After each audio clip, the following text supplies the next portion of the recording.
Hello friends, welcome to my channel. तो चलिए देखते हैं PSC daily current affair articles और उस पर फिर बेस्ट क्यूज देखेंगे। तो जो हमारे चैनल पर नए हैं, चैनल को सब्सक्राइब जरूर कर ले ताकि आपको नोटिफिकेशन जो है मिलता रहे। ठीक है, तो आइए देखते हैं। ज्वालामुखी भंवर विलय आखिर क्या होता है, इसके बारे में देखेंगे। तो यहाँ पे देख सकते हैं कि माउंट एटना यूरोप का सबसे सक्रिय ज्वालामुखी है। ठीक है, और विश्व के सबसे बड़े ज्वालामुखियों में से एक है, जिससे राख एवं लावा के रूप में लगातार विस्फोट हो रहा है, जो एक दुर्लभ घटना है जिसे वैज्ञानिक ज्वालामुखी भंवर विलय कहते हैं। भंवर विलय है क्या? कर भंवर विलय तब उत्पन्न होते हैं जब राख मुख्य रूप से जलवाष्प क्रेटर में एक वेंट के माध्यम से तेजी से छोड़ा जाता है। कर ज्वालामुखी के क्रेटर में जो छिद्र खुला है वह लगभग पूर्णतः गोलाकार है, इसलिए जो विलय देखे गए वो भी गोलाकार हैं। कर ज्वालामुखी भंवर विलय पहली बार 1724 ईस्वी में एटना में देखे गए थे। तब से विश्व के विभिन्न ज्वालामुखियों में इसकी पहचान की जाती है। कर ये छल्ले 10 मिनट तक वायु में रह सकते हैं, लेकिन अगर वायु और अशांत स्थिति हो तो शीघ्र ही विघटित हो जाते हैं। माउंट एटना के बारे में मुख्य तथ्य क्या है? कर माउंट एटना एक स्ट्रेटोवोल्केनो है, जिसका अर्थ है कि यह लावा, राख और चट्टानों की परतों से बना है जो हजारों वर्षों के विस्फोटों से जमा हुए हैं। कर माउंट एटना में 5 शिखर, क्रेटर और सैकड़ों पार्श्व छिद्र हैं जो विभिन्न प्रकार के विस्फोट कर सकते हैं, जैसे कि विस्फोटक, प्रवाहकीय या मिश्रित। यह सिसिली के पूर्वी तट पर स्थित है, जो भूमध्य सागर में इटली का एक द्वीप है। कर माउंट एटना में 1500 ईसा पूर्व से लगभग लगातार विस्फोट हो रहा है, जिससे यह विश्व के सबसे सक्रिय ज्वालामुखी में से एक बन गया है। एटना वर्ष 2023 से यूनेस्को को विश्व धरोहर स्थल रहा है। उषा मेहता और कांग्रेस रेडियो की कहानी चर्चा में क्यों? कर स्वतंत्रता सेनानी उषा मेहता की जीवन पर आधारित हाल ही में रिलीज होने वाली एक फिल्म भारत छोड़ो आंदोलन के दौरान उनके ऐतिहासिक योगदान और बलिदान के महत्व को पुनः रेखांकित करती है। ठीक है, तो भारत छोड़ो आंदोलन में उषा मेहता की भूमिका क्या थी? तो भारत छोड़ो आंदोलन का परिचय। क्या रहा? यह आंदोलन 8 अगस्त 1942 को शुरू हुआ, जो महात्मा गांधी के करो या मरो के प्रतिष्ठित नारे के साथ चिन्हित है। फिर भारत छोड़ो आंदोलन बड़े पैमाने पर सविनय अवज्ञा, राष्ट्रव्यापी विरोध और समांतर शासन संरचनाओं की स्थापना का प्रतीक है। कर ब्रिटिश अधिकारियों ने बड़े पैमाने पर गिरफ्तारियों का जवाब दिया, गांधी, नेहरू और पटेल सहित प्रमुख नेताओं को हिरासत में लिया, जिससे आंदोलन की तीव्रता काफ़ी कम हो गई। अब देखते हैं आगे क्या है। कर उषा मेहता का परिचय। उषा मेहता, जो उस समय 22 वर्षीय कानून की छात्रा थी, गांधी की विचारधारा से प्रभावित हुई, जिससे उन्हें अपनी पढ़ाई छोड़कर आंदोलन में सक्रिय रूप से भाग लेने के लिए प्रेरित किया गया। कर सूचना के प्रचार प्रसार की प्रभावकारिता को पहचानते हुए मेहता ने संचार के एक गुप्त साधन के रूप में कांग्रेस रेडियो की धारणा की कल्पना की। कांग्रेस रेडियो की स्थापना। फंडिंग और तकनीकी विशेषज्ञता की चुनौतियों का सामना करते हुए उषा मेहता ने नरीमन अमरावाद प्रिंटर, भारत के शौकिया रेडियो ऑपरेटर जैसे सहयोगियों के साथ मिलकर कांग्रेस रेडियो स्थापित करने का प्रयास किया। कर ब्रिटिश अधिकारियों द्वारा लगाए गए नियामक प्रतिबंधों के बावजूद प्रिंटर की निपुणता ने एक कार्यात्मक ट्रांसमीटर के निर्माण की सुविधा प्रदान की, जिसके परिणामस्वरूप 3 सितंबर 1942 को कांग्रेस रेडियो का उद्घाटन प्रसारण संभव हो सका। कर प्रसारण के माध्यम से स्वतंत्रता को उत्प्रेरित करना। कर औपनिवेशिक सेंसरशिप को दरकिनार करते हुए और आंदोलन की प्रगति के संबंध में महत्वपूर्ण जानकारी प्रसारित करते हुए कांग्रेस रेडियो तेजी से भारतीयों के लिए समाचार का एक प्रमुख स्रोत बनकर उभरा। कर समाचार प्रसारण से पहले स्टेशन ने राजनीतिक भाषण और वैचारिक संदेश प्रसारित किए, जिससे स्वतंत्रता प्राप्त करने के लिए लोगों को समर्पण को मजबूती मिली। कानूनी परिणाम और मेहता की विरासत। कर कांग्रेस रेडियो के गुप्त संचालन ने अंततः ब्रिटिश अधिकारियों का ध्यान आकर्षित किया, जिसके कारण मेहता और उनके सहयोगियों की गिरफ्तारी हुई तथा बाद में उन पर मुकदमा भी चलाया गया। कर अपने अग्रणी प्रयासों के लिए रेडियो बैंड के रूप में प्रतिष्ठित मेहता ने स्वतंत्रता के बाद भी गांधीवादी सिद्धांतों का पालन करना जारी रखा और वर्ष 1998 में पद्म विभूषण सहित राष्ट्रीय मान्यता प्राप्त की। आगे देखते हैं 61वां राष्ट्रीय समुद्री दिवस। कर हाल ही में पतन, पोत परिवहन और जलमार्ग मंत्रालय द्वारा 61वां राष्ट्रीय समुद्री दिवस मनाया गया। कर इस कार्यक्रम में 5 अप्रैल 2024 को नई दिल्ली में खेल दिवस का जश्न भी शामिल था। यह दिन 5 अप्रैल 1919 को मुंबई से लंदन तक पहले भारतीय जहाज एसएस लॉयल्टी की पहली यात्रा को श्रद्धांजलि के रूप में मनाया गया था। कर इस दिन MOPSW के तहत विभिन्न पत्तनों और समुद्री संगठनों ने समुद्री उत्कृष्टता का उदाहरण देते हुए नाविकों के साहस एवं समर्पण को याद किया।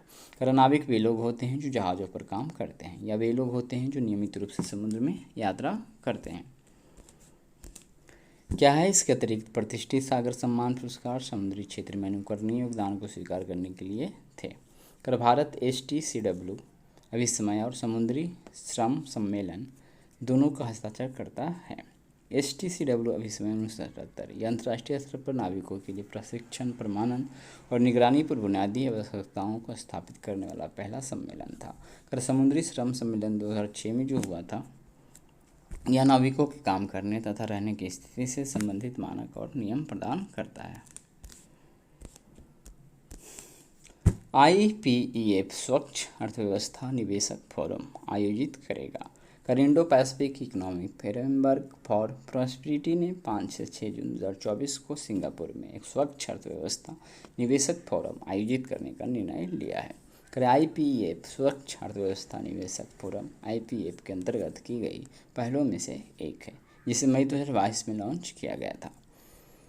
कर फोरम का लक्ष्य सतत बुनियादी ढांचे, जलवायु प्रौद्योगिकी एवं नवीकरणीय ऊर्जा परियोजनाओं में निवेश एकत्रित करना है। कर यह भारत में जलवायु तकनीकी उद्यमियों एवं कंपनियों को सदस्य देशों के बीच शीर्ष जलवायु तकनीकी कंपनियों तथा स्टार्टअप को पहचानने के साथ साथ उन्हें वैश्विक निवेशकों के सामने प्रस्तुत करने के लिए एक मंच प्रदान करेगा। IPEF में सहयोग के 4 स्तंभ शामिल हैं, कर अर्थात व्यापार, आपूर्ति श्रृंखला, स्वच्छ अर्थव्यवस्था तथा निष्पक्ष अर्थव्यवस्था आदि हैं। कर इसमें Australia, Brunei, Darussalam, Fiji, Bharat, Indonesia, Japan, Korea, गणराज्य, Malaysia, New Zealand, Philippines, Singapore, Thailand, संयुक्त राज्य अमेरिका तथा वियतनाम जैसे 14 देश भागीदार शामिल हैं।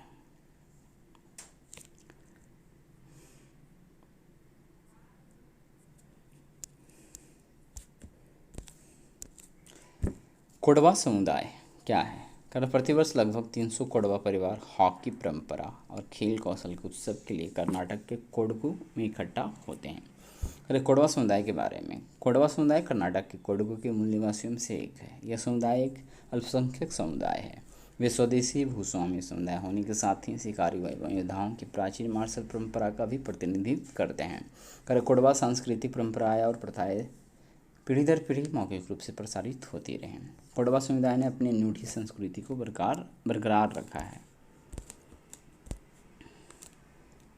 चलिए आगे देखते हैं।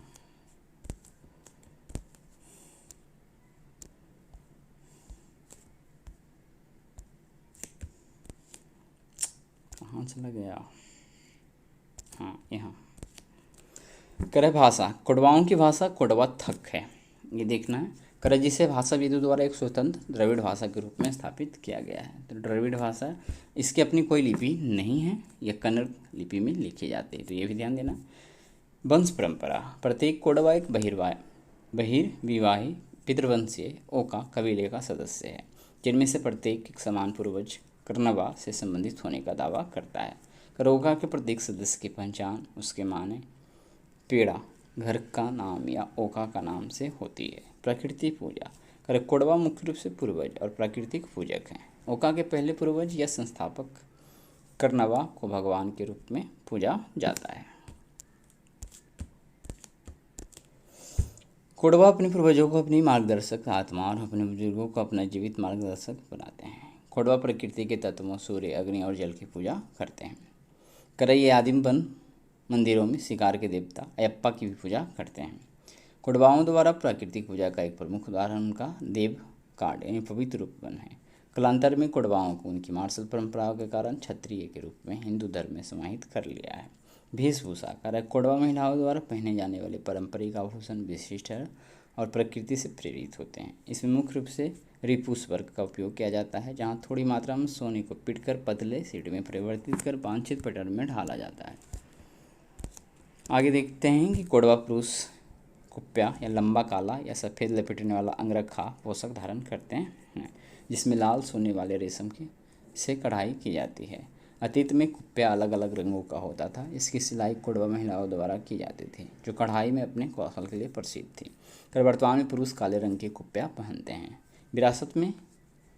विरासत के रूप में हॉकी। करे कोडवा हॉकी महोत्सव इस समुदाय की विरासत का केंद्र है। करे यह कोडवाओं के लिए केवल एक खेल नहीं बल्कि उनकी एकता का प्रतीक है। करे यह उत्सव एक सेवानिवृत्त बैंकर पंडा कुटप्पा के दिमाग की उपज था, जिन्होंने इस कोडब्बा समुदाय में विद्यमान विमनस्से को कम करने के एक तरीके के रूप में देखा था। आगे है भूमिगत हाइड्रोकार्बन का निष्कर्षण। सहस्त्रवादियों से पृथ्वी की भूप्रपट्टी में भूवैज्ञानिक प्रक्रियाओं के कारण मृत जीवों के अवशेष अत्यधिक ताप एवं दाब हाइड्रोकार्बन के रूप में परिवर्तित हो गए। इनका उपयोग वर्तमान में ऊर्जा के स्रोत के रूप में किया जा रहा है। हाइड्रोकार्बन के स्रोत करा सबसे सामान्य रूप में हाइड्रोकार्बन भूमिगत चट्टान संरचनाओं में प्राकृतिक गैस, कोयला, कच्चा तेल और पेट्रोलियम मौजूद होते हैं। कर वे आमतौर पर भूमिगत भंडारों में पाए जाते हैं, जब एक अधिक प्रतिरोधी चट्टान एक कम प्रतिरोधी चट्टान को ढक देती है। करा है इससे निर्मित बॉक्स में हाइड्रोकार्बन जमा हो जाता है। ऐसी संरचनाएं महत्वपूर्ण होती है क्योंकि इसके अभाव में हाइड्रोकार्बन सतह पर तैरते हुए नष्ट हो जाएंगे। करे विशेषज्ञ इन चट्टानों का आकलन करने के लिए उनकी संरचना और पारगम्यता की जांच करते हैं। यदि कोई चट्टान अत्यधिक छिद्रपूर्ण है तो उसमें बड़ी मात्रा में हाइड्रोकार्बन हो सकते हैं। इसी प्रकार चट्टान जितनी अधिक पारगम्य होगी, हाइड्रोकार्बन उतनी आसानी से उसमें प्रवाहित होंगे। केरोजन के रूप में हाइड्रोकार्बन कर भूमिगत चट्टानी संरचना में हाइड्रोकार्बन के प्राथमिक स्रोत को कैरोजन कहा जाता है।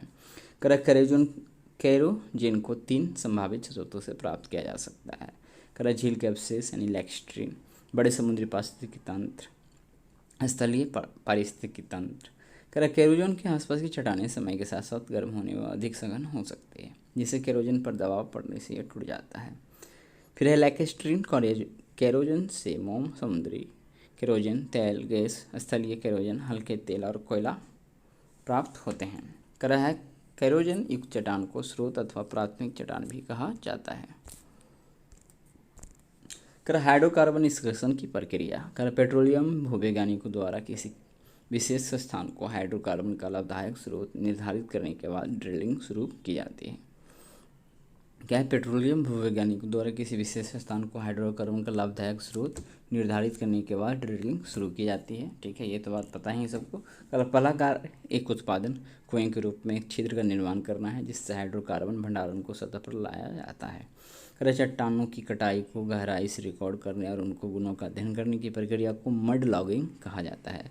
उत्पादन कुएं की खुदाई के बाद बोरहोल में छोटे छिद्र किए जाते हैं। कुएं के अंदर का दबाव आसपास की चट्टान की तुलना में काफ़ी कम होता है, ताकि हाइड्रोकार्बन कुएं में प्रवाहित हो सके। कुएं से एक सक्रिय ट्यूब के माध्यम से हाइड्रोकार्बन को बाहर निकाला जा सकता है।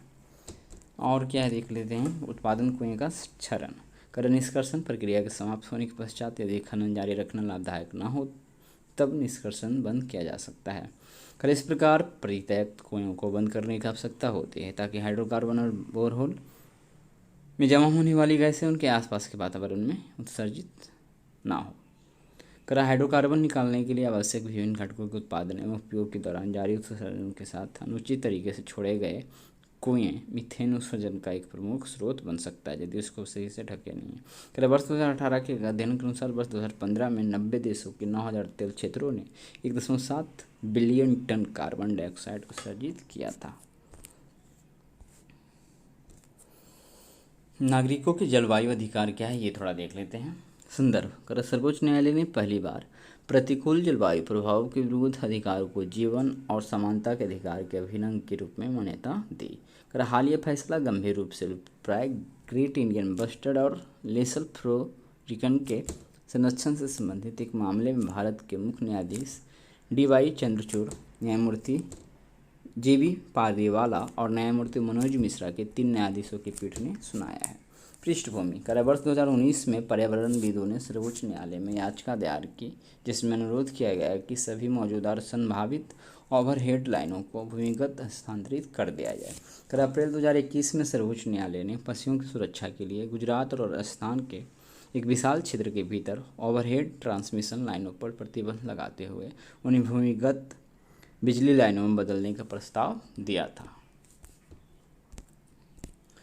केंद्र के नवीन और नवीकरणीय ऊर्जा मंत्रालय द्वारा समर्थित निजी और सार्वजनिक बिजली कंपनियों ने तर्क दिया कि सभी ओवरहेड लाइनों को भूमिगत स्थानांतरित करना महंगा और अव्यवहारिक होगा और इससे सौर ऊर्जा की लागत में काफ़ी वृद्धि होगी, जिससे हरित विकास के लिए भारत की प्रतिबद्धता कमजोर होगी। मार्च 2024 में सर्वोच्च न्यायालय ने तकनीकी जटिलताओं और उच्च लागत जैसी व्यवहारिक चुनौतियों को स्वीकार करते हुए उपरोक्त फैसले को पलट दिया। कोर्ट ने कहा कि भूमिगत विद्युतीकरण भारत की सौर विद्युतीकरण की राह में बाधा बनेगा। कोर्ट ने नवीकरणीय ऊर्जा और पर्यावरण संरक्षण को बढ़ावा देने के साथ जीआईबी के संरक्षण को संतुलित करने के महत्व पर जोर दिया है।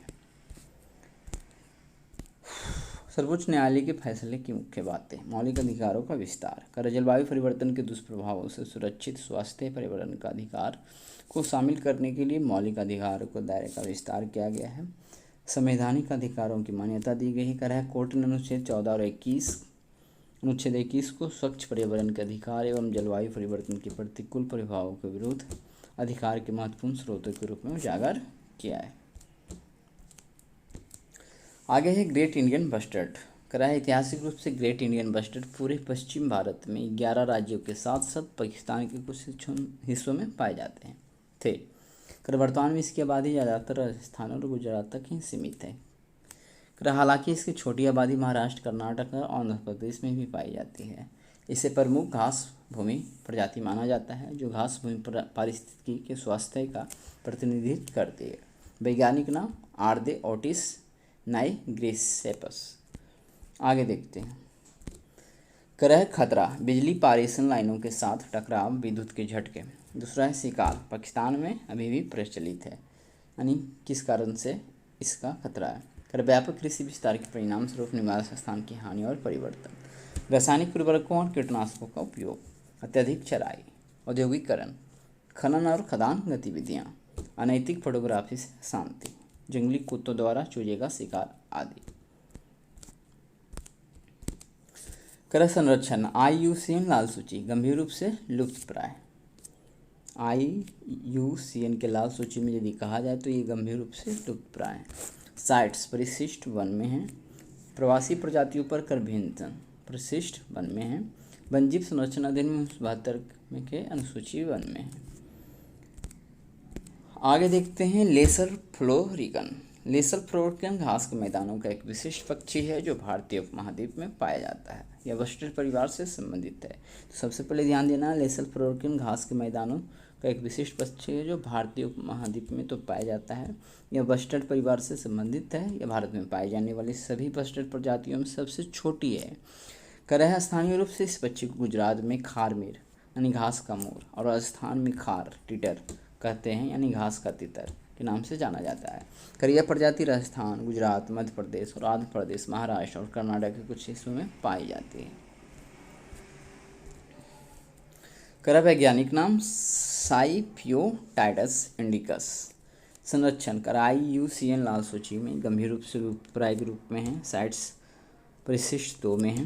वन्यजीव संरक्षण अधिनियम 72 अनुसूची 1 में है। तो ये इसका स्थिति हो गया, संरक्षण स्थिति फिर से देख सकते हैं। वैज्ञानिक नाम है साइफियोटाइडस। गंभीर रूप से लुप्तप्राय है। साइट्स परिशिष्ट 2 में है। वन्यजीव संरक्षण अधिनियम 72 का अनुसूची 1 में है। यह वर्ष 2009 में MOEFCC द्वारा पुनर्प्राप्ति के लिए प्राथमिकता वाली प्रजाति के रूप में घोषित की गई है। आगे देखते हैं लोंगटे त्योहार। हाल ही में अरुणाचल प्रदेश में लोंगटे त्यौहार मनाया गया। यह त्यौहार नीसी जनजाति द्वारा मनाया जाता है। तो सबसे पहले ध्यान देना अरुणाचल प्रदेश में, ठीक है। यह नीसी जनजाति के सबसे पुराने त्योहारों में से एक है। इसका आयोजन बसंत ऋतु की शुरुआत के समय अप्रैल में किया जाता है। यह त्यौहार 7 दिनों तक मनाया जाता है। इसमें जानवरों की बलि नहीं दी जाती है, इसलिए इसे रक्तहीन त्यौहार के नाम से जाना जाता है। यह अरुणाचल प्रदेश का एकमात्र ऐसा त्यौहार है जो आयोजन के दौरान या उसके बाद जानवरों की हत्या पर रोक लगाता है। अरुणाचल प्रदेश के अन्य प्रमुख त्यौहार लोसार महोत्सव, तौरगिया महोत्सव, ठीक है, ये सब कुछ है। और यहाँ साका दावा और दुखपा तसे आदि। आगे देखते हैं नीसी जनजाति। नीसी जनजाति अरुणाचल प्रदेश में सबसे बड़ा जातीय समूह है, ठीक है। करिए अपने साहस और दृढ़ संकल्प के लिए जाने जाते हैं। इनका मानना है कि ये अबू तानी के वंशज है और तानी समुदाय का हिस्सा है। करिए झूम खेती करते हैं और मिट्टी तथा स्थानीय बेंत और बांस से बने नामलो नामक घर में रहते हैं। अब देखेंगे हम इस पे बेस्ट क्यूज करलेसल फ्लोरिकन के संदर्भ में निम्नलिखित कथनों पर विचार कीजिए। उपयुक्त में से कितने कथन सत्य है? तो आइए देख लेते हैं। करलेसल फ्लोरिकन घास के मैदान का एक विशिष्ट पक्षी है। तो ये तो हमने देखा अभी जस्ट, ठीक है। तो पहला कथन तो यहाँ पे सही है, ठीक है, पहला कथन सही है।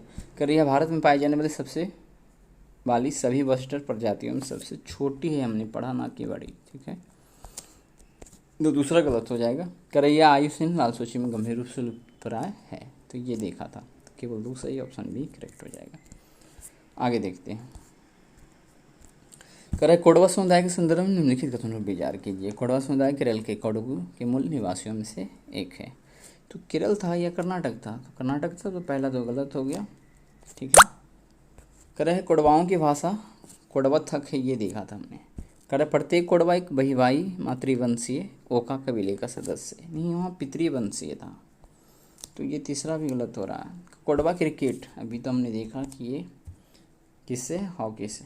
हॉकी महोत्सव इस समुदाय की विरासत का केंद्र है। तो केवल एक ही सही हो रहा ना, ऑप्शन ए करेक्ट होना चाहिए। यहाँ पे देखते हैं ऑप्शन ए है ये, ठीक है। तो आगे देखते हैं। ये देख लीजिए थोड़ा सा, माउंट एटना ज्वालामुखी कहाँ है? तो ये इटली में, ठीक है। चलिए इसमें इतना ही देखते हैं, आगे देखते हैं। IPEF स्वच्छ अर्थव्यवस्था निवेशक फोरम के संदर्भ में निम्नलिखित कथनों पर विचार कीजिए। कर फोरम का लक्ष्य सतत बुनियादी ढांचे, जलवायु प्रौद्योगिकी एवं नवीकरणीय ऊर्जा परियोजनाओं में निवेश एकत्रित करना है। तो ये तो हमने देखा, ये तो सही लग रहा है। इसमें भारत सहित 14 भागीदार शामिल है, ये भी हमने देखा।